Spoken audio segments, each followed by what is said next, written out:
बिस्मिल्लाहिर्रहमानिर्रहीम। अच्छा जी student, next जो हमारा लेक्चर है सेकंड ईयर चैप्टर नंबर 26।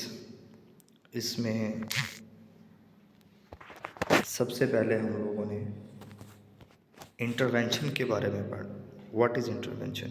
इसे ज़बरदस्ती की मुदाखलत कहा जाता है basically of man in aquatic ecosystem. Aquatic ecosystem का कल हम लोगों ने पढ़ा कि वो तमाम इंटरेक्शन लिविंग और नॉन लिविंग का विद इन वाटर हो रहा हो तो उसमें इक्वेटिक इकोसिस्टम कहते हैं। अच्छा जी, क्योंकि इस चैप्टर से शॉर्ट और एमसीक्यूज ही आना है तो उस तरीके से हम इसको थोड़ा सा पढ़ेंगे। तो पहली लाइन के अंदर एक डेफिनेशन भी लिखी हुई है और एमसीक्यूज भी लिखा हुआ है। Human activities may greatly accelerate the process of eutrophication.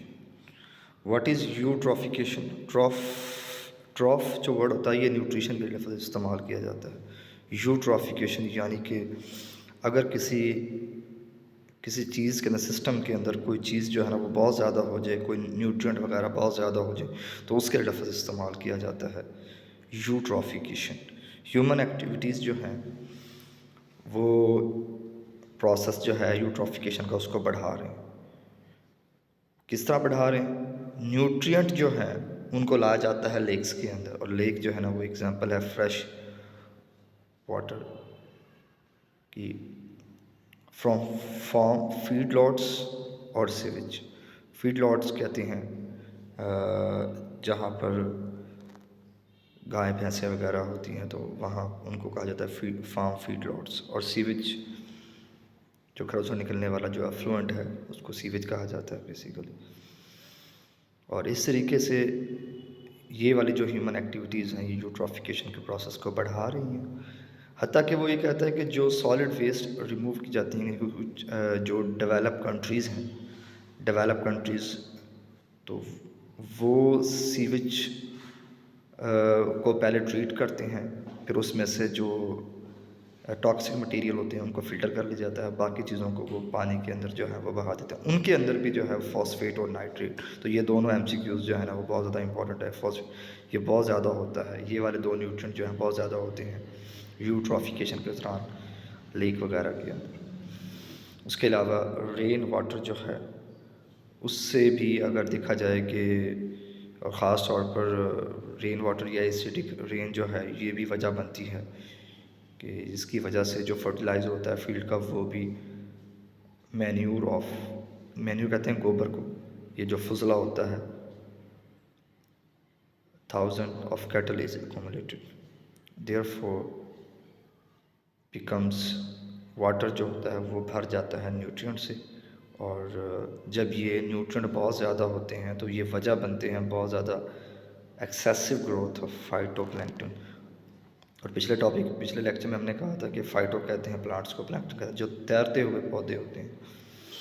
उसमें ज़्यादातर प्रोड्यूसर आते हैं ब्लू ग्रीन एल्गी की वजह से जो है आपने देखा होगा कि वो पानी वो तालाब जहाँ पर जो है पानी काफ़ी देर खड़ा रहे तो वहाँ पर जो है वो सब्ज़ कलर की एक लेयर बन जाती है पानी के ऊपर, तो उसे हम स्कम कहते हैं बेसिकली, स्कम, और इसे उर्दू में काई भी कहते हैं। जिसकी वजह से फिर ये होगा कि वो जो जब काई पानी के ऊपर आ जाएगी तो सनलाइट जो है वो अंदर की तरफ सबमर्ज नहीं होगी, जिसको वो प्लांट जो है वो यूटिलाइज़ नहीं कर सकते होंगे, तो फिर वो मरना शुरू हो जाएंगे। जो डेड प्लांट बॉडीज़ हैं उनको डिकम्पोज करेंगे bacteria, utilise the oxygen present in the water. इस तरह मज़ीद जो है ना ऑक्सीजन की कमी हो जाएगी, जिससे एरोबिक ऑर्गेनिज़म जो हैं उनकी जो डेथ है वो बढ़ जाएगी, जिसकी वजह से मज़ीद जो है ना ऑक्सीजन कम होगी। और अगर आप देखें कि वो जो तालाब है जिसके अंदर जो है वो ऑक्सीजन की कमी होगी और काफ़ी सारे ऑर्गेनिज़म की जो है वो डेथ होगी, तो अभी भी आपसे ये नहीं कह सकते कि वो लिविंग ऑर्गेनिज़म से खाली हो गया। हाँ, बैक्टीरिया बहुत ज़्यादा होंगे उसके अंदर। Even without oxygen certain bacteria can produce fall smelling gases thrive. और क्योंकि ये जो पानी जो तालाब है ये ऑक्सीजन के तो बिना है, लेकिन ये फुल ऑफ लाइफ है और न्यूट्रिएंट से भरा हुआ। और न्यूट्रिएंट दो बड़े इंपॉर्टेंट है, फॉस्फेट और नाइट्रेट वगैरह, जो कि जिससे जो है वो स्मेल आ जाती है।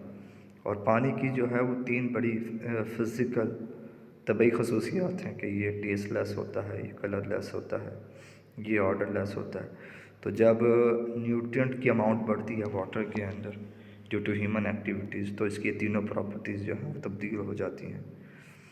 तो most of the trophic level including fish are inverted and bacteria and blue green जेटोन। बिल्कुल, जब यूट्रॉफिकेशन होती है तो पानी के अंदर जो है, तालाब के अंदर वर्टिब्रेट या एरोबिक ऑर्गेनिज़म तो ख़त्म हो जाएंगे, हाँ एनारोबिक ऑर्गेनिज़म जो होंगे ना वहाँ पर वो बहुत ज़्यादा हो जाएंगे। इसकी वजह से जो है very serious cause of polluted water is produce by the burning of fossil fuel, और उसके अंदर जो है वो बहुत ज़्यादा ख़तरनाक है फ्रेश वाटर इकोसिस्टम के ज़रिए। और कुछ ऑर्गेनिज़म जो हैं उनके अंदर एबिलिटी होती है कि वो लो पीएच और एसिडिफाइड लैब के ज़रिए जो है वो के अंदर सर्वाइव कर सकते हैं।